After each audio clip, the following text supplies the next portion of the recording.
I'm going to tell Yosef that we're starting. We're on Nun Dalet base, right before the wide lines. Evan Shabikesh Og.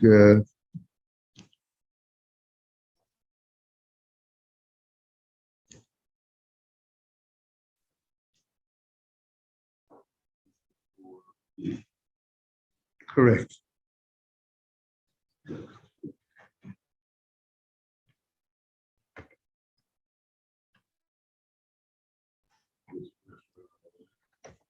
First order line is Evan. The first right line, one like 15 lines up from the top. First line before the white lines. Tell me if you have it.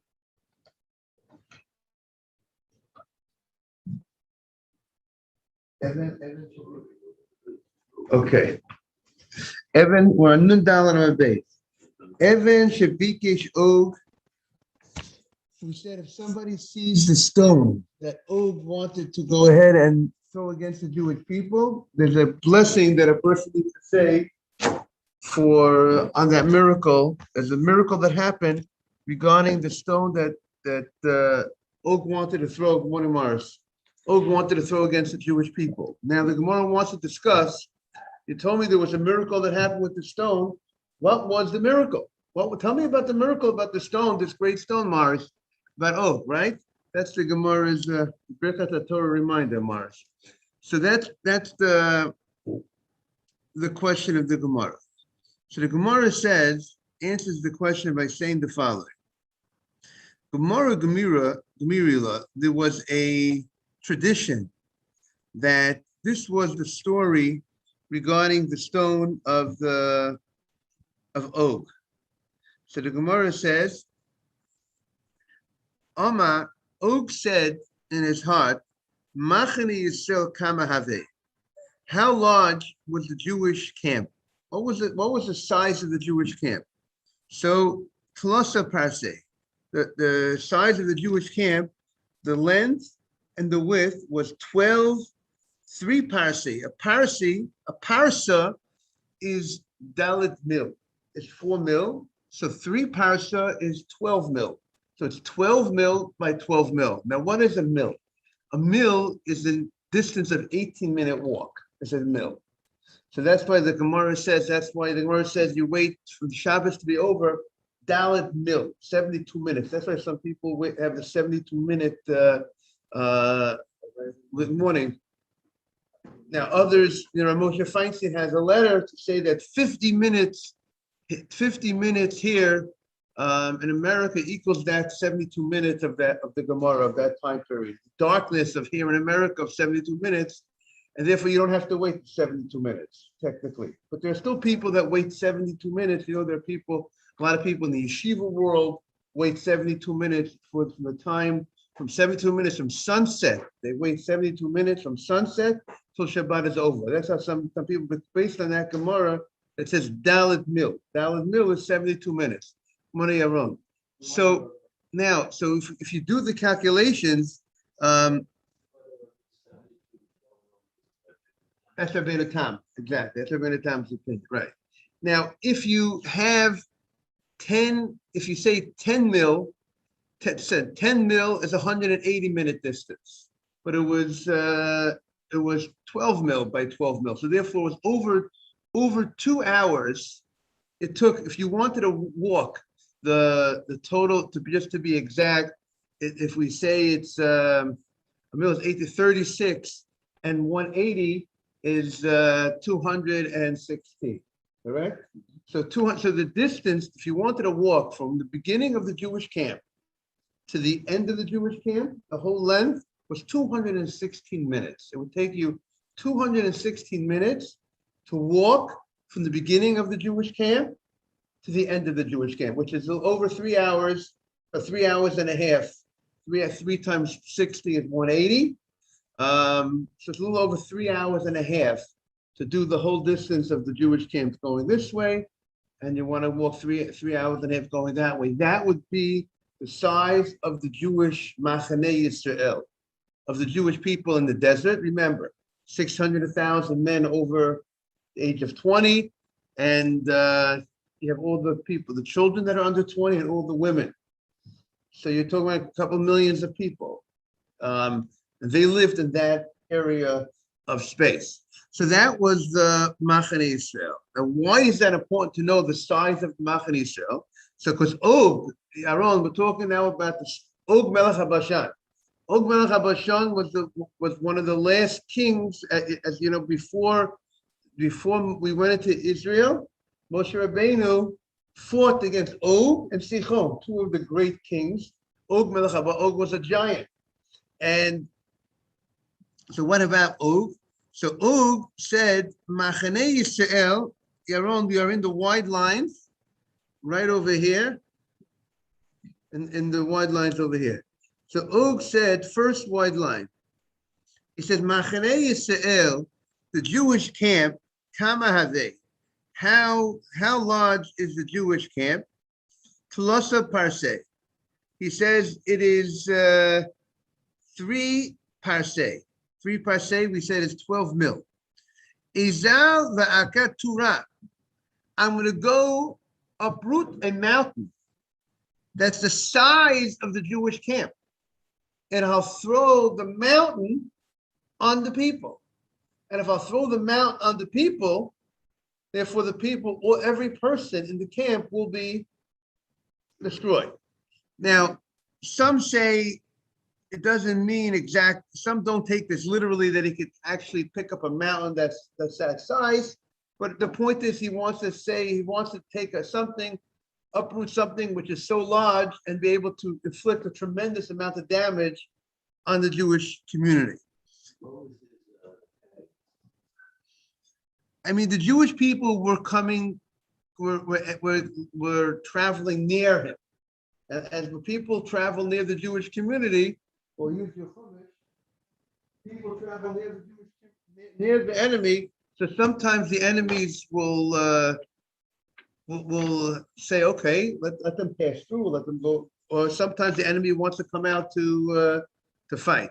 So we had the story with Og, and we had the story with Sichon. That so that's why the Jews are coming towards his land, and therefore he's going out to fight against the Jewish community. So that was the story with Og. And the pasuk says, what did Hashem do? Hashem went ahead and he brought. So what happens? So the Gemara says, Azal, he went, Og went, and Okat Turai Bat Lasa Parse. He went and he uprooted a mountain that was this size of 3 parsot, of 12 mil. Now, some of Farshim say this doesn't mean actually literally that size, but we're talking about he uprooted a tremendous, something that was tremendous, because we're going to see soon how tall he was. We're going to see the size of Og was unbelievable. Yes. Just before you say something about the walking from one side to the other side, it was like people, they were waiting for to have Shabbat, right? Say it again regarding Shabbat. No, we said right. We said that the size. We were just saying that the Gemara uses a certain terminology. The Gemara uses the terminology of it was 3 parsot. The Gemara says the size of the camp was 3 parsot. And so I just wanted to give you appreciation that the word parsa is used about when it comes to the conclusion of Shabbat. We find that word parsa used. It's a certain distance, a walking distance that it would take you.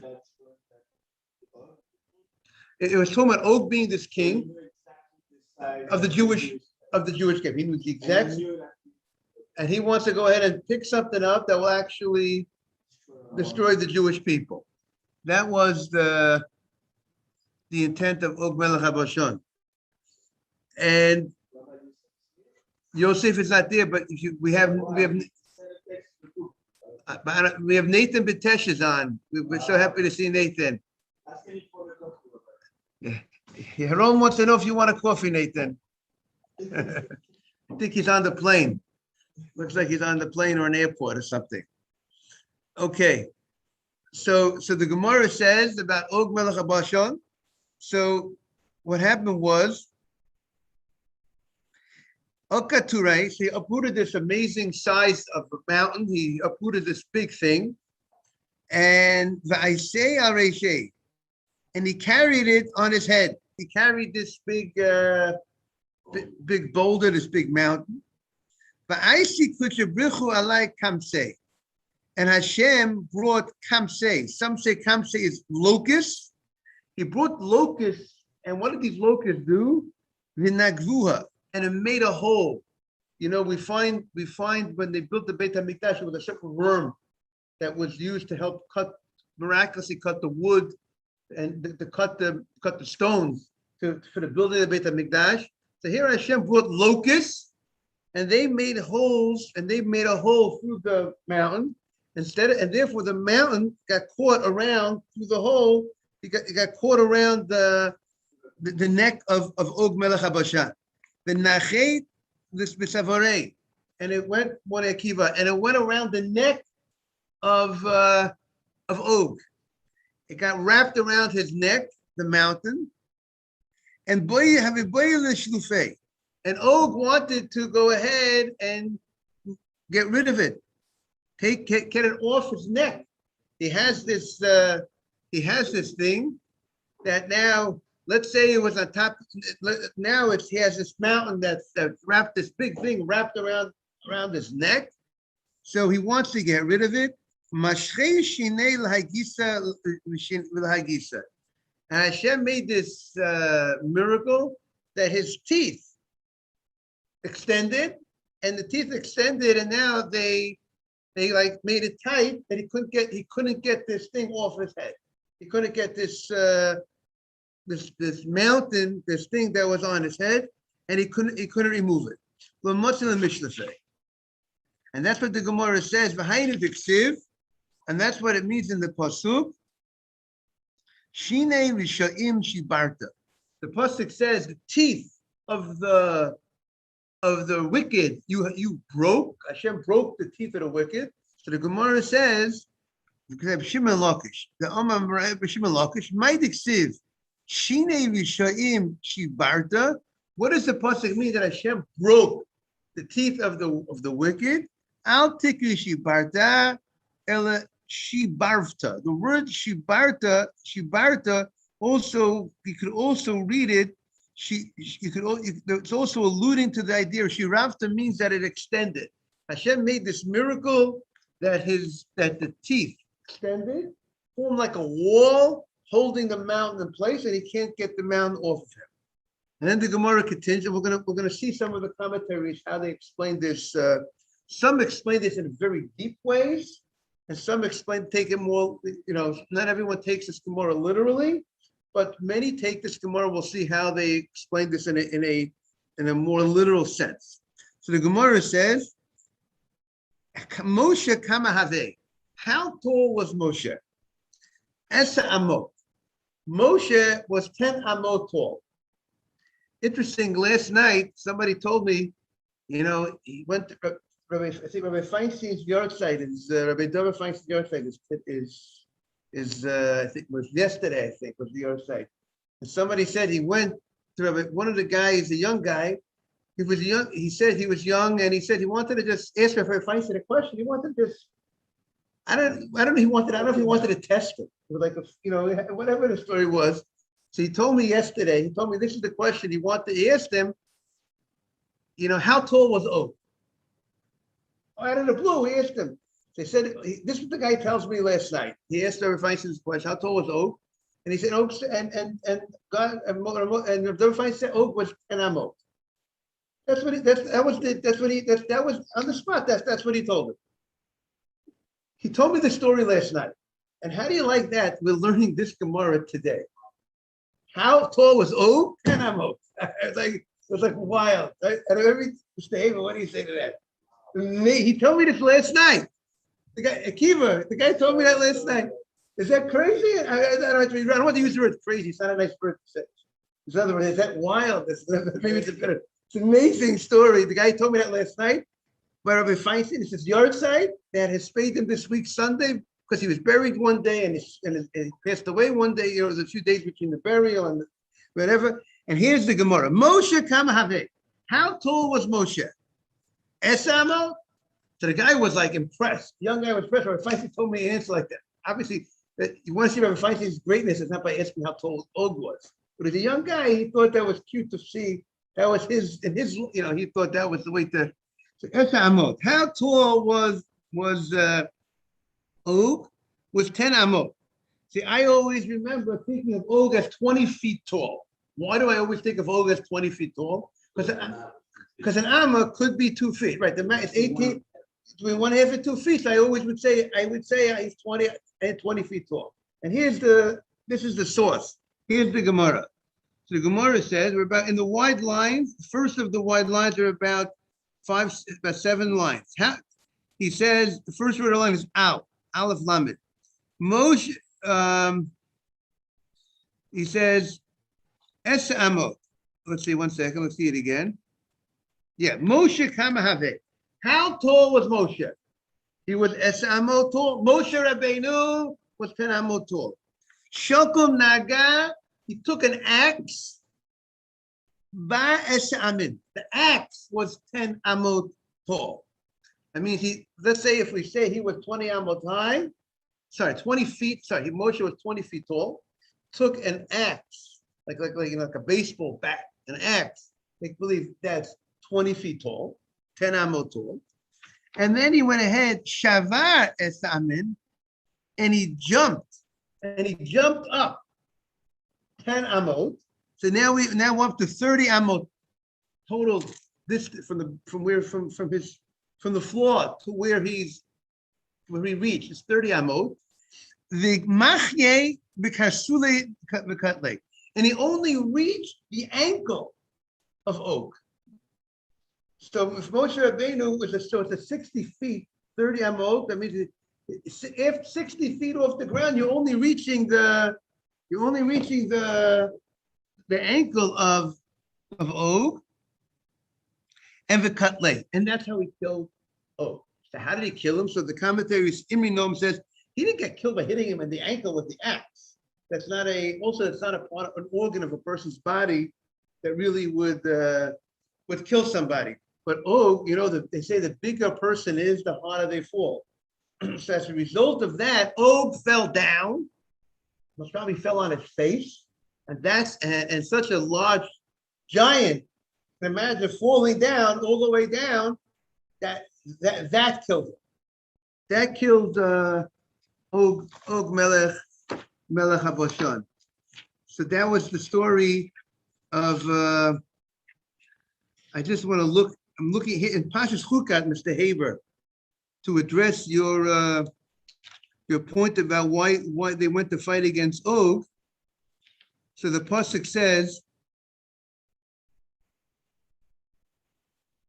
the Jewish people were traveling near Og's city and near his Derech HaBashan, and Og went out to fight. Right? He didn't have to fight. The Jewish people didn't attack him, but he went ahead and he attacked the Jewish people. And Hashem says to Moshe, "Don't be afraid of him. You're going to destroy him, and the same way you destroyed Sichon, you're going to destroy him." And that's exactly what happened. That was the story regarding Og. Now, maybe there is Og, we find about Og, Rashi says Moshe was a little concerned about fighting against Og because Og had a merit. Because Og was the one, when there was a war, the 4 kings against the 5 kings, Og was the one who escaped, and he told Abraham that Lot was captured. So that was a merit for Og. And Moshe was afraid maybe that zchut that he told me about Lot, who knows how that would be, and therefore who knows, maybe that would stand for him against me, and therefore Hashem reassures Moshe, don't be afraid. You're gonna go ahead and you're going to defeat him. Now, in the commentators, some of them explain the Gemara in the more, take it more literal, our Gemara, and they explain how Hashem made this miracle. It's not in the normal way. This miracle, Hashem creates this locust, makes this locust, goes ahead and makes this hole in the rock that should go against that should get stuck around Og's neck, and the stone that he wanted to throw against the Jewish people. The fact that the halacha says if you see the stone that Og wanted to throw against the Jewish people, you need to say a bracha on it. That means there's literally this stone. There is this stone. Now, if we could find it, there's this stone. The Gemara referred to it like a mountain. And there was this great big stone that Og wanted to throw against the Jewish people. It must be humongous. It's the fact that the halacha says you have to say a bracha if you see it. That means there is there's some big stone out there. You say a good bracha. Baruch atah Hashem Elokeinu melech olam. Right. She'asa nisim la'avoteinu b'makom hazeh. You thank Hashem for the miracle because Og was intending to destroy the Jewish people with this stone. And Hashem made the miracle that he did not. And therefore we have to recognize this miracle. Okay, so that's how we could, meanwhile, we'll explain it that way. The Rabbeinu Yechiel says that what the Gemara says that he uprooted a stone the size of 3 parsah. It's like the impossible to say that. It means the Gemara is like using an exaggeration, so to speak, to indicate the immense size of such a thing that he uprooted. But that's how he wants to say.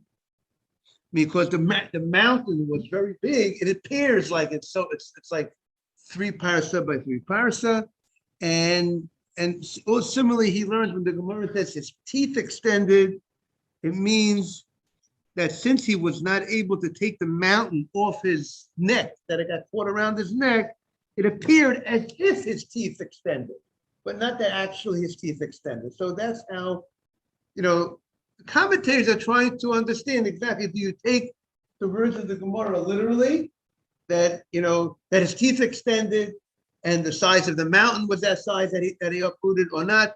But at the end of the day, I think we get the message of what was happening, the message of the great miracle that happened, and it's also symbolic of every generation trying to destroy the Jewish people, and miracles happen. But here, this is an unusual miracle.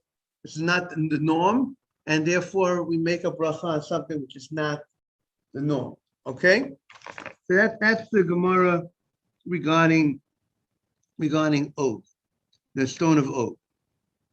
Now the Gemara continues. Now we have another stone.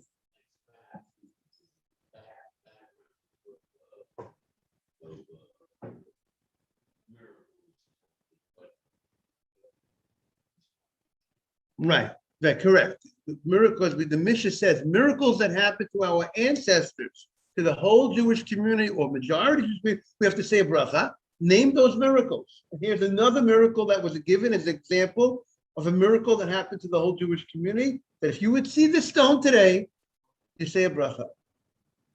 So we have to most probably go towards right before the land of Og Melech HaBashan, right before you enter Eretz Yisrael. It's not too far from the Holy Land. It's outside the land of Israel, because Moshe Rabbeinu fought him outside the land of Israel. That's where they fought, because Moshe did not enter the Holy Land.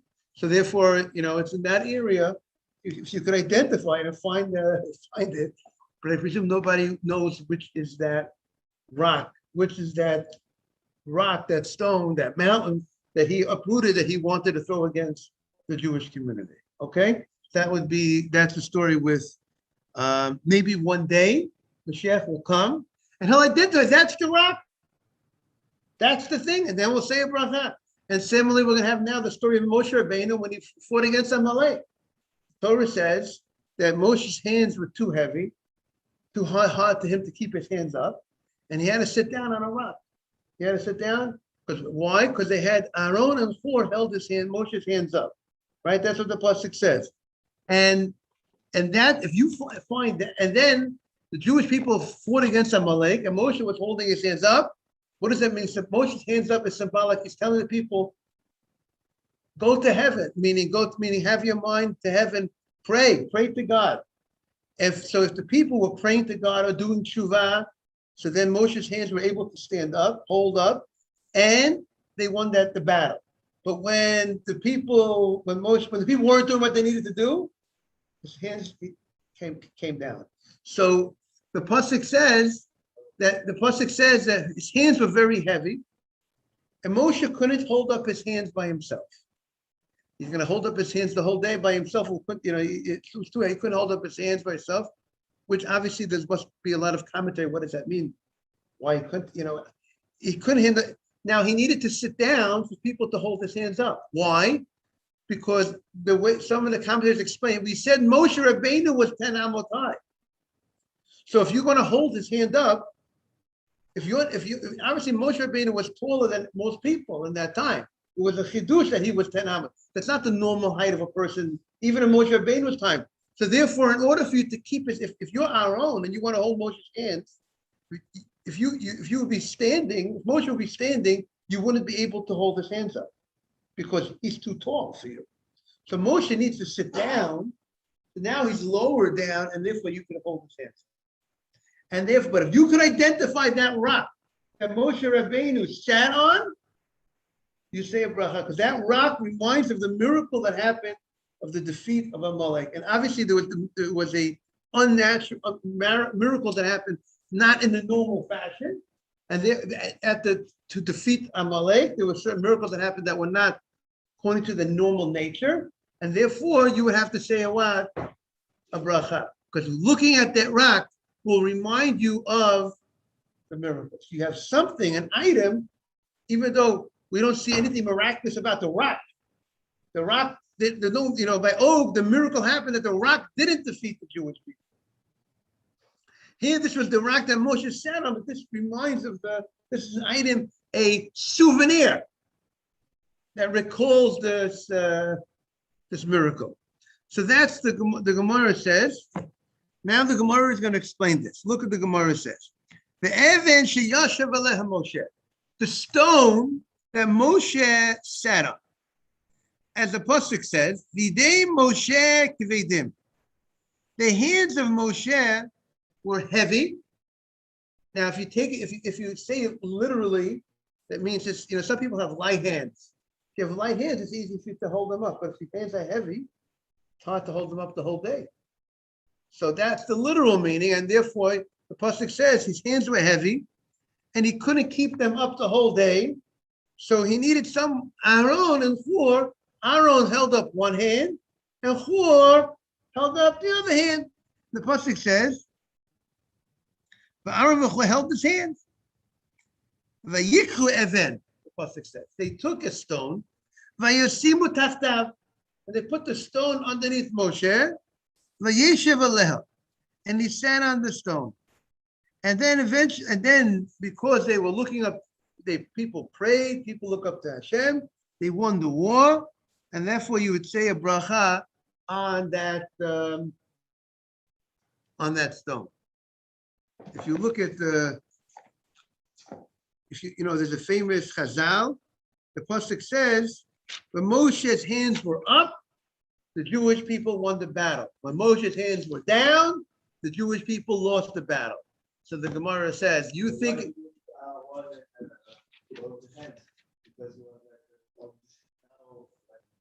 Why say that again? I mean, literally, it sounds like the pasuk seems to say because he couldn't hold his hands up the whole day. He needs help to hold his hands up. Exactly what someone mean after inside the hand and just down based on what you already do. Right. It seems that based on what people were doing, whether the hands were able to stay up. Meaning, if the Jewish people did the right thing, the hands stood up. So your question is, what do you need Aaron or Hur to hold them? But naturally, maybe it could be that naturally Moshe couldn't hold his hands up without help the whole day. To hold your hands up the whole day without help, I need help. But in order for it to stay up and remain up, depended on the Jewish people doing the right thing. The Jewish people did the right thing. So that's where they won the battle. And when they did not do the right thing, they lost the battle. Now, Rashi and Chumash says, why did they give him a stone? Sit on a stone. Give him a nice cushion. Give him a nice blanket to sit on. Why a stone? So Rashi says, the Gemara says, because Moshe Rabbeinu said, I only want a stone. The Jewish people are in danger. They're in pain. They're in distress. They're in battle. I'm going to also be with them in this situation. They're in pain. I'm going to be with them in pain. I'm not going to just sit comfortably under such a circumstance. Now, Rashi brings down that the reason why Moshe Rabbeinu hands were heavy was because it was a punishment against Moshe. Because it says Moshe said to Yeshua, you should go ahead and choose people to go out to fight against Amalek. And because it sounds like because Moshe Rabbeinu didn't do it himself, he appointed someone else to take the charge. Hashem made that his hands were heavy. That's what Rashi says.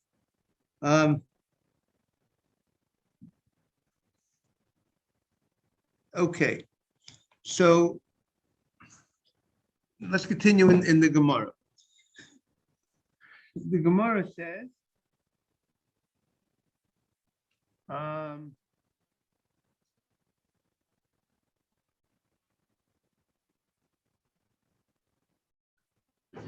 says, Ishto Shalom. We said the story of the miracle that happened to the wife of Lot. We said if you see the wife of Lot, you have to go ahead and say a bracha. That's what the Gemara says. Now, what does it mean? What was the miracle by the wife of Lot? She turned into a pillar of salt. The pasuk says, remember when they were running away, the Malach says, don't turn around. When you're running away, Sodom and Amorah are going to be destroyed. You got to run for your lives, but you don't have the right to watch the other people being destroyed because you yourself, Lot and family, are also deserving to being destroyed. And what did she do? She turned around and she turned into what? Pillar of salt. And you know the famous Chazal, Rashi brings down a Chumash. Why a pillar of salt? Because she was critical of her husband. When guests came to the house, he said, "Bring some salt out for the guests." Like we know, one of the reasons why we have salt is salt gives taste, gives flavor. And she had a bad eye. She said, "You're also doing this custom. You're also like Avram gave salt for the guests. You're also doing this."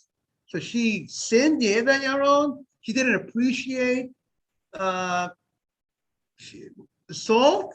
You know what happened? God punished her. She turned into what? To a pillar of salt. No, the wife of Lot turned into a pillar of salt. Now it would seem that this pillar of salt that she turned into remained for many, many years.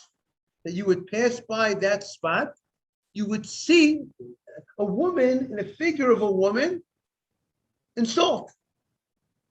And if you go ahead and you would pass that, if you would pass that by, you would go ahead and make a what? A bracha. And what do you say? I don't know that anybody, I wonder if there are people that say, I think that's it. I don't know if you can see. I don't know that it exists today, but it existed for many, many years. This form of a woman, and it was sold that it had like the form of a woman.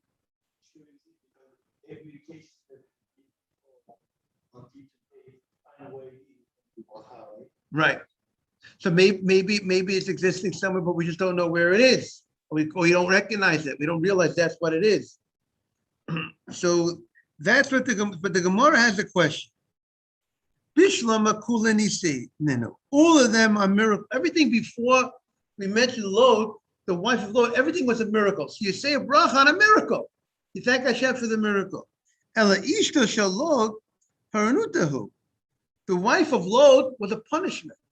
So what how is it fit to say a bracha, on a bracha of thanks? Because the writer says we're saying thanks to Hashem for these miracles, but you don't say thanks to Hashem.